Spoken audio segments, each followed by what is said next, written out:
আর আমি বারবার একটা কথা বলি যে এই দুনিয়াতে আল্লাহ ছাড়া আমাদের আপন বলে কেউ নাই।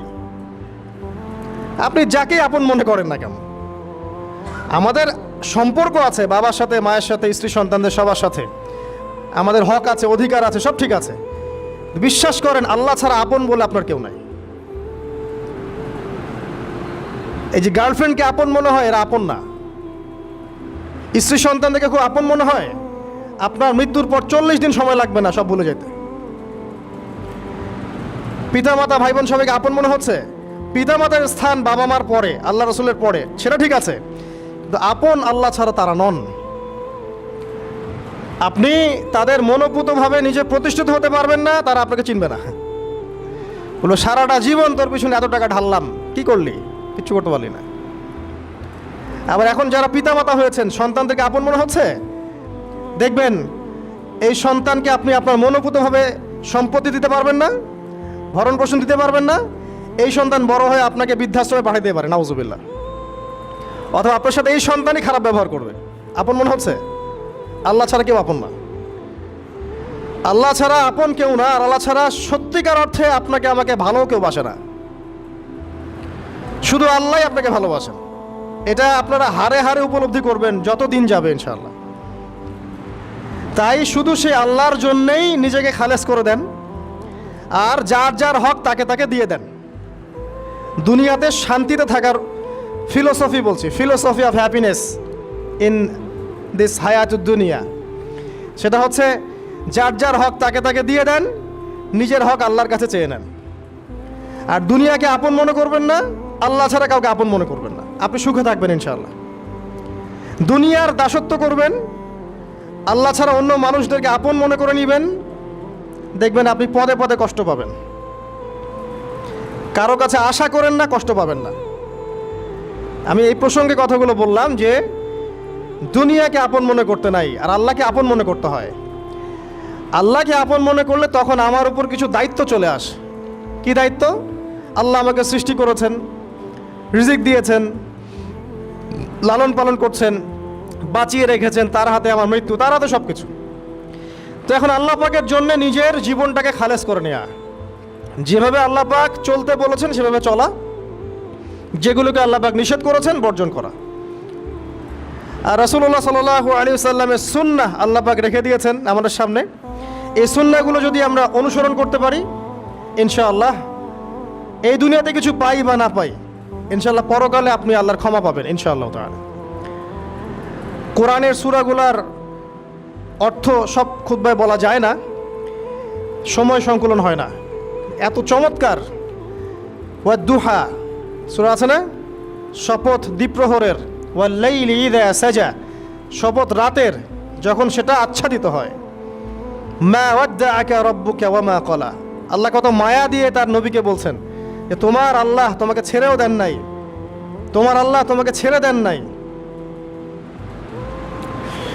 ওয়ালা সাউফা ইউতিকা রাব্বুকা ফাতারদা, শীঘ্রই তোমার রব তোমাকে দান করবেন এবং তুমি সন্তুষ্ট হয়ে যাও। দুনিয়াতে চলতে গেলে দুঃখ কষ্ট হয় না? যারা ঈমান নিয়ে চলে ওদের দুঃখ কষ্ট বেশি হয়। তা আল্লাহ বলছেন টেনশন করো না, কষ্ট পেও না, তোমার রব তোমাকে ছেড়ে দেননি। ওয়ালা সাউফা ইউতিকা রাব্বুকা ফাতারদা, তোমার রব তোমাকে শীঘ্রই দান করবেন আর তুমি সন্তুষ্ট হয়ে যাবে। আলাম ইয়াজিদকা ইয়াতীমান ফাআওয়া, আল্লাহ বলছেন আল্লাহ কি তোমাকে ইয়েতিম রূপে পাননি, এরপর আল্লাহ কি তোমাকে প্রতিপালন করে বড় করেননি? ওয়াজাদাকা দাল্লান ফাহাদা, আল্লাহ কি তোমাকে পথভ্রষ্ট পান নাই, তোমাকে আল্লাহ পাক হেদায়েত দেন নাই? তো আল্লাহ যে এগুলো করেছেন সে আল্লাহ তোমাকে পরকালে ইনশাআল্লাহ ভালো রাখবেন। ফাআম্মাল ইয়াতীমা ফালা তাকহার, তো তুমি ইয়েতিমদের প্রতি কঠোর হয়েও না। ওয়াম্মাস সাইলা ফালা তানহার, কেউ চাইলে তার হাতকে খালি ফিরিও না, ধমক দিও না।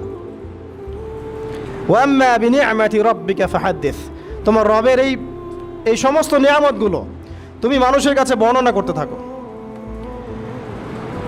এর পরের সূরার দিকে খেয়াল দেখবেন, সূরা আলাম নাশরাহ লাকা সাদরাক, মনে হয় দুটো একটা আরেকটার সাথে পেয়ার। আলাম নাশরাহ লাকা সাদরাক, আমি কি তোমার হৃদয়কে প্রশস্ত করে দেই নাই? ওয়াদা'না আনকা ওয়িজরাক, তোমার বোঝাগুলো হালকা করিনি? কাকে বলছেন এগুলো আল্লাহ পাক? রাসূলুল্লাহ সাল্লাল্লাহু আলাইহি ওয়াসাল্লামকে। তো যে মানুষটা জান্নাতে যাবে নিশ্চিত, এবং যিনি জান্নাতের দরজা না খুললে জান্নাতের দরজা কারো জন্য খোলা হবে না। যে মানুষটা হচ্ছে ভদ্র, স্মার্ট, বিচক্ষণ, কোনো মানুষ পৃথিবীতে নাই। সকল ধর্মের মানুষ মানে এটা। কিছু আছে শয়তান, মানুষরূপী শয়তান, এরা মানে না, বাট দেখবেন ম্যাক্সিমাম মানুষই মানে, হোক সে ইহুদি বা খ্রিস্টান বা হিন্দুইজম বা মুসলিমরা তো মানেই, সবাই মানে। এই মুহাম্মদ সাল্লাল্লাহু আলাইহি সাল্লামের মতো স্মার্ট, বিচক্ষণ, ভদ্র, সুচরিত্রের মানুষ পৃথিবীতে কোনোদিন আসেও নি, আসবেও না। তো সেই নবীর জীবনটা আপনি পড়ে দেখবেন, আর রাহিকুল মাখতুম বইটা, যে চড়াই আর উতরাই, খালি দুঃখ, কষ্ট, যন্ত্রণা, লাঞ্ছনা, কন্টিনিউয়াসলি। আমাদের নবী সাল্লাল্লাহু আলাইহি ওয়াসাল্লাম তো 1 মাস শান্তিতে ঘুমানো নাই নবী হওয়ার পরে।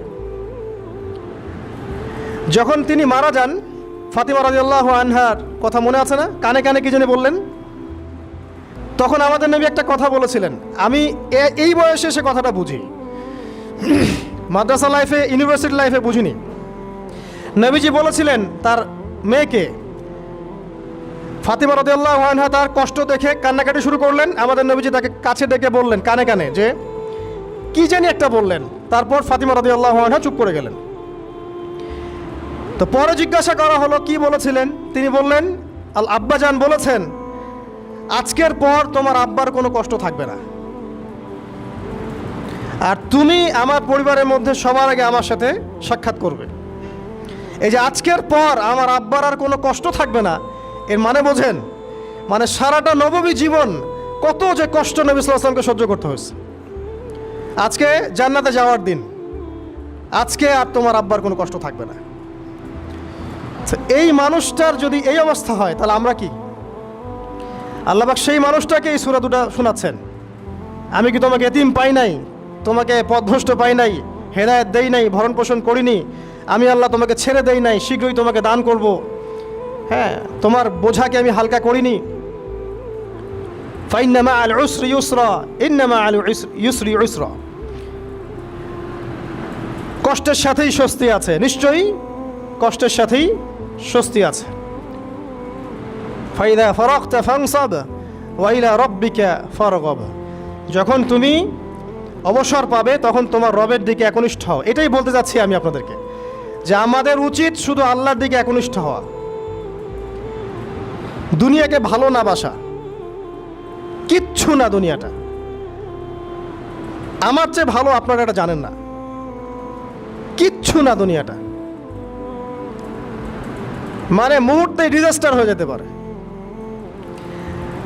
আর যাদেরকে নিয়ে এই দুনিয়া, আমাদের মা বাবা, ভাই বোন, আত্মীয় স্বজন, স্ত্রী সন্তান, এরা সবাই যে যার হক চাচ্ছে, তাদের হক দিয়ে দেন, আপনি খুব ভালো, দিতে পারবেন না, আপনি ভালো না।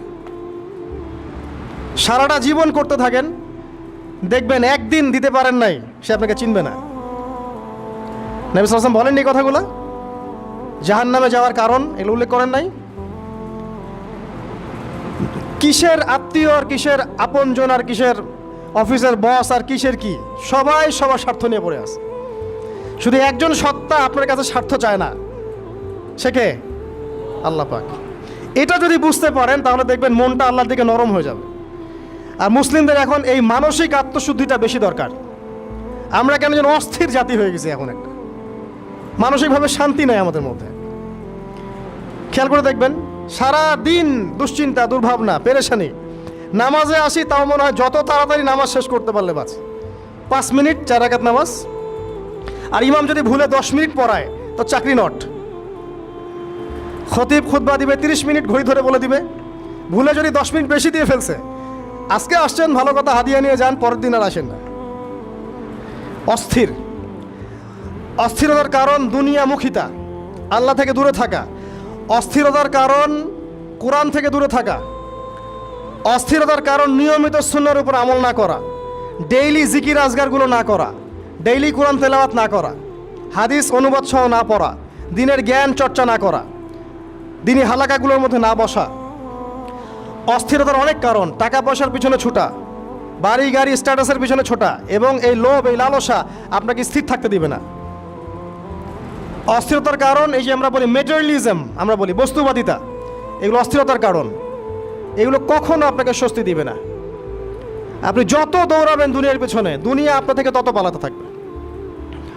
আর আল্লাহ পাক বলেছেন, হে আদম সন্তান, আমার ইবাদতের জন্য সময় বের করো, আমি তোমাকে দুইটা জিনিস দিব। এক নাম্বার, তোমার হাতকে আমি সচ্ছলতা দিয়ে ভরে দিব, আর দুই নাম্বার, তোমার সমস্ত অভাব আমি দূর করে দিব। যে ব্যক্তি আল্লাহর জন্য সময় দেয়, আল্লাহর জন্য বাঁচে, আল্লাহর জন্য মরে, সব কাজ আল্লাহর সন্তুষ্টির জন্য করে, দেখবেন ও মনের মধ্যে শান্তি আছে। হয়তোবা তার 5তলা 10তলা বাড়ি নাই, BMW নাই, সুজুকি জিক্সার নাই, তারপরে দেখবেন সে অনেক শান্তিতে আছে, কারণ তার মনের মধ্যে একটা প্রশান্তি কাজ করে। আর যে ব্যক্তির মধ্যে দেখবেন আল্লাহর কনসিয়াসনেস নাই, ইবাদত নাই, কোরআন সুন্নাহ এগুলো কিচ্ছু নাই, দুনিয়ার সব আছে, দেখবেন ব্যাংক ব্যালেন্স, টাকা পয়সা, মনে শান্তি নাই। এই মনের শান্তিটাকেই উসমান রাদিয়াল্লাহু আনহু বলতেন যে আল গিনা মানে ধনাঢ্য, ধনী বলি না আমরা, এটাই হচ্ছে ধন, কিছু না।